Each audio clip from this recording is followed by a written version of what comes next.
Only 764 people hold citizenship in the world's smallest country.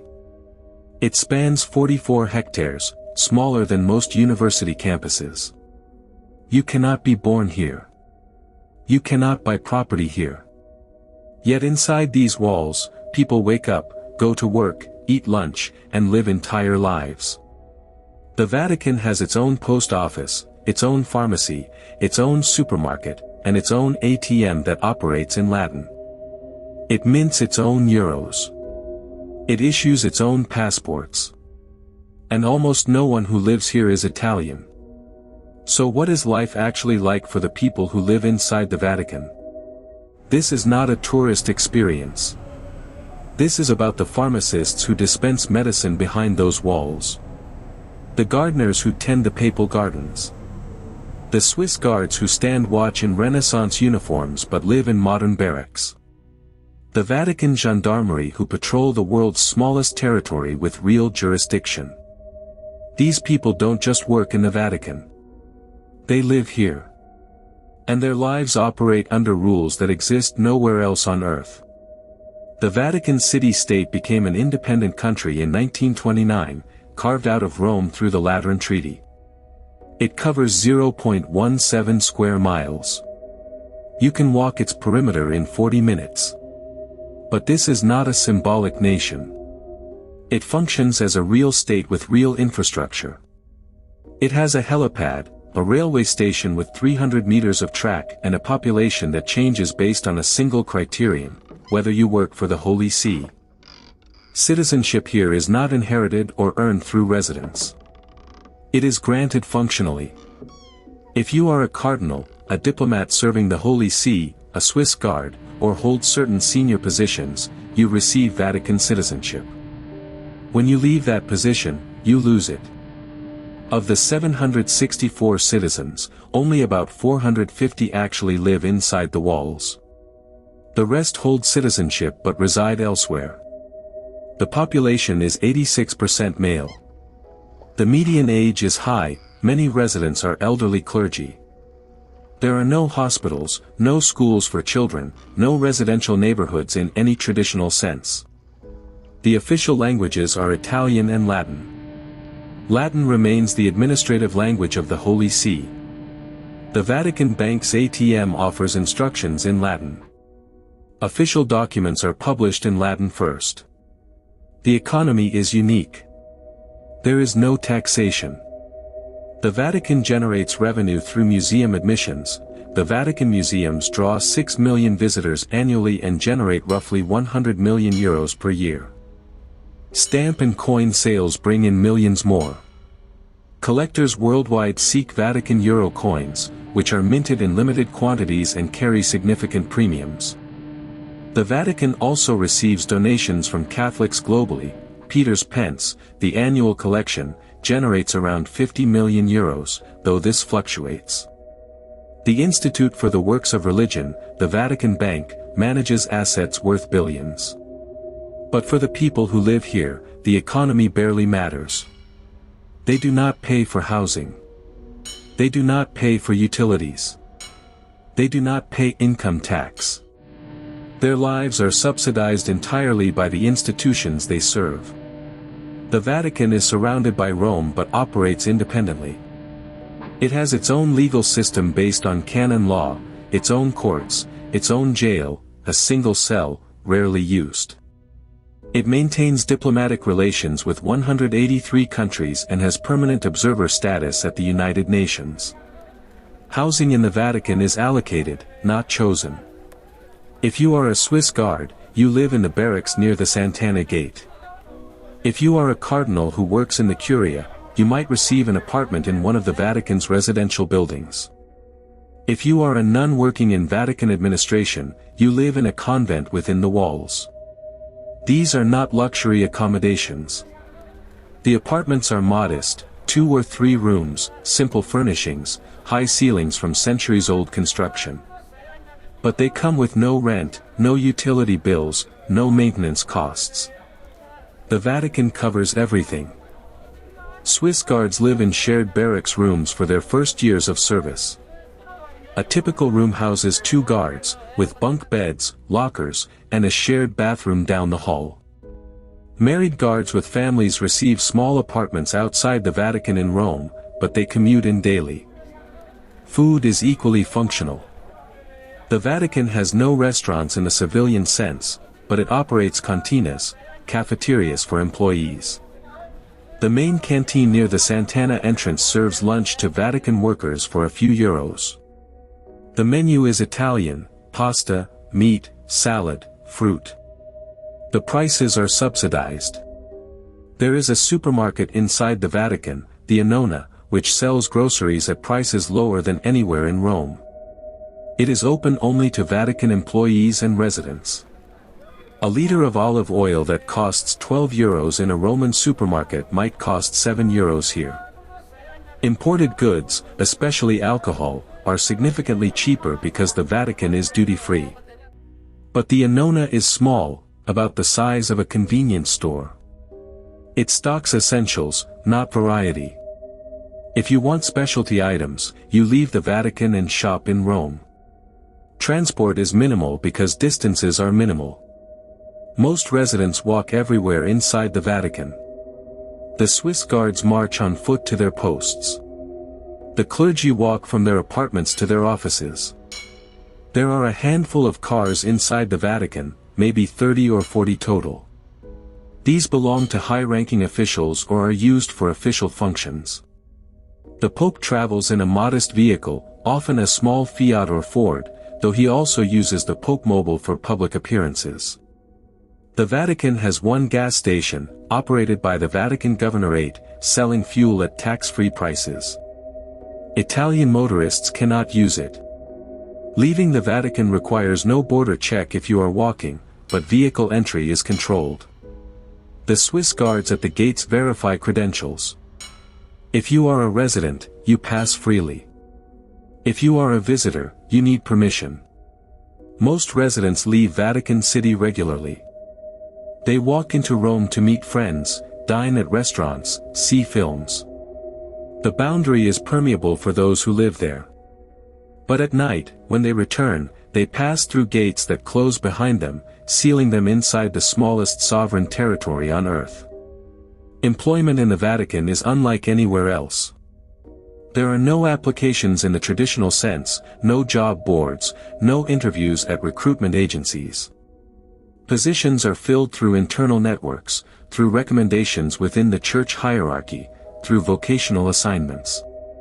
The Vatican employs around 2,800 people in total. About 450 are citizens who live inside.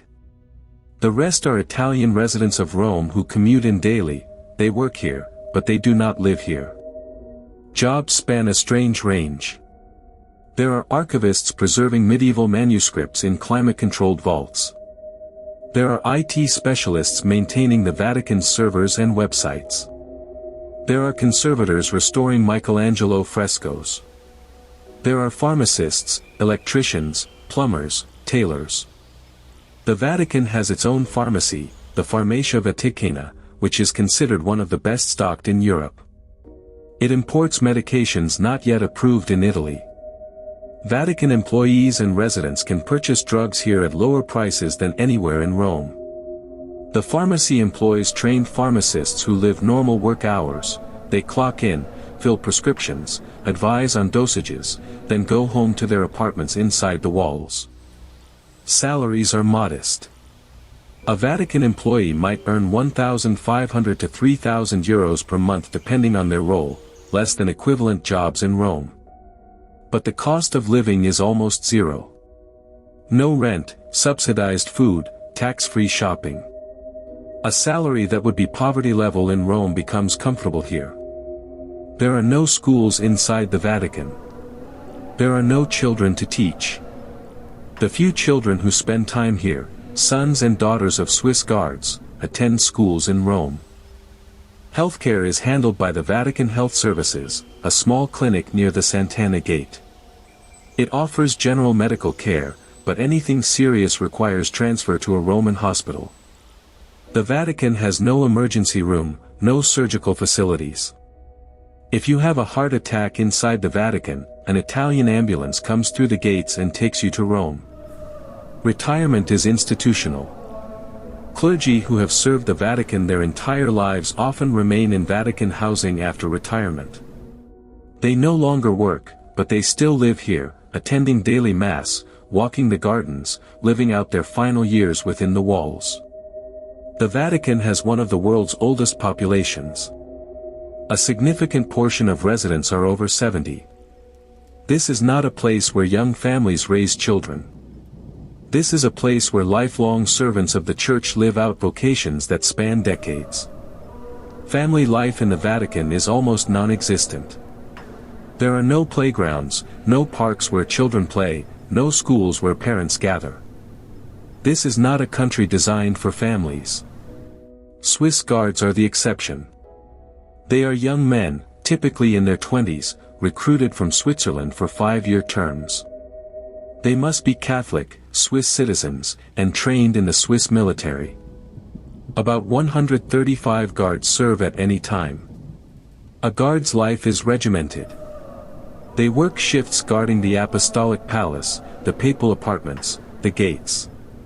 They wear the famous Renaissance uniforms, blue, red, orange, and yellow, but they also train in modern security tactics, handle firearms, and coordinate with Italian police. After several years of service, a guard can marry.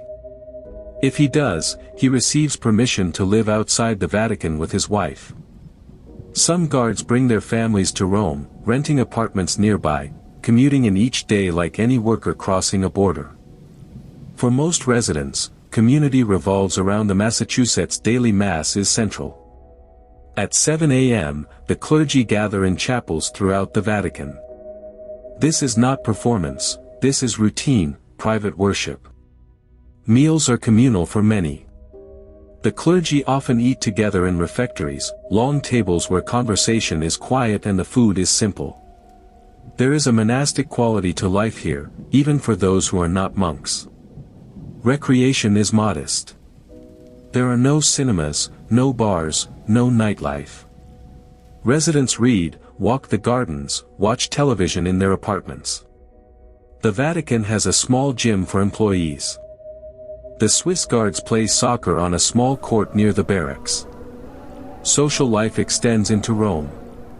Residents leave the Vatican to meet friends, attend concerts, dine at restaurants. The walls are not a prison, they are an address. But inside, the rhythm is slow, the routine is predictable, and the sense of purpose is singular. Everyone here serves the same institution.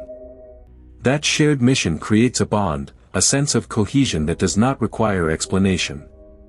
Most people imagine the Vatican as a museum, a tourist site, a symbol. They do not imagine it as a functioning micronation where people live mundane lives. But the reality is strikingly ordinary. People here do laundry. They check email. They complain about the weather. They get colds and take sick days. They argue about parking spaces in the tiny Vatican lot. One misconception, that everyone here is a priest. In fact, many residents are lay employees, lay people who work in administration, maintenance, security. They are Catholic, yes, but they are not ordained. They have careers, not vocations. Another misconception, that life here is luxurious. The Vatican contains priceless art, but the people who live here do not live in palaces. They live in small apartments with old plumbing and no air conditioning. The summers are brutal, Rome hits 35 degrees Celsius, and many Vatican buildings have no modern cooling systems. A hidden reality, the Vatican's crime rate is the highest per capita in the world. This sounds alarming until you realize it is a statistical artifact. With only 450 residents and 6 million annual visitors, every pickpocketing in St. Peter's Square inflates the per capita rate absurdly. Actual violent crime is nearly zero. Another surprise, the Vatican has a soccer team, the Vatican City national football team. It is not part of FIFA, but it plays occasional matches against other micronations and amateur sides. The team is made up of Swiss guards, Vatican employees, and clergy. They train after work and play in borrowed kits. The biggest challenge for residents is isolation. The Vatican is not a neighborhood. It is an institution. There are no casual encounters with strangers, no spontaneous street life.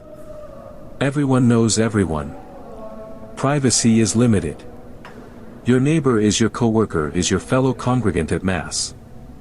But there is freedom in simplicity. Residents here do not worry about rent increases, traffic jams, or job security in the conventional sense. Their lives are stable, predictable, and purpose-driven. They live inside history, surrounded by art and architecture that have endured for centuries, part of a continuity that stretches back 2,000 years. At night, after the last tourists leave and the gates close, the Vatican becomes something else. The floodlights illuminate St. Peter's Basilica. The fountains in the square continue their quiet rhythm. And inside the apartments and barracks and convents, people settle into evening routines. A Swiss guard finishes his shift and walks back to the barracks. A cardinal reads by lamplight in his apartment. A pharmacist locks the Pharmacia Vaticana and walks home through empty courtyards. They live in the smallest country on earth, but their lives are not small. They are part of an institution that spans continents, that shapes the lives of over 1 billion people, that has persisted longer than most nations. Their citizenship is temporary. Their residence is conditional. But their sense of purpose is absolute.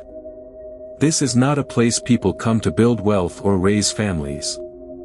This is a place people come to serve. And for those who choose it, the trade-offs are clear. No rent, but no privacy. No taxes, but no anonymity. A life of stability, but one bound entirely to the institution that grants it. Outside these walls, Rome thrums with traffic, with commerce, with the chaos of a modern city. Inside, the pace is slower, the mission is singular, and the population is 764. You cannot be born here. You cannot stay here after you stop working. But while you are here, you live inside a sovereign state that fits inside a city, a country where the streets have no names and the borders are walked in minutes. This is life in the Vatican. The smallest country on earth.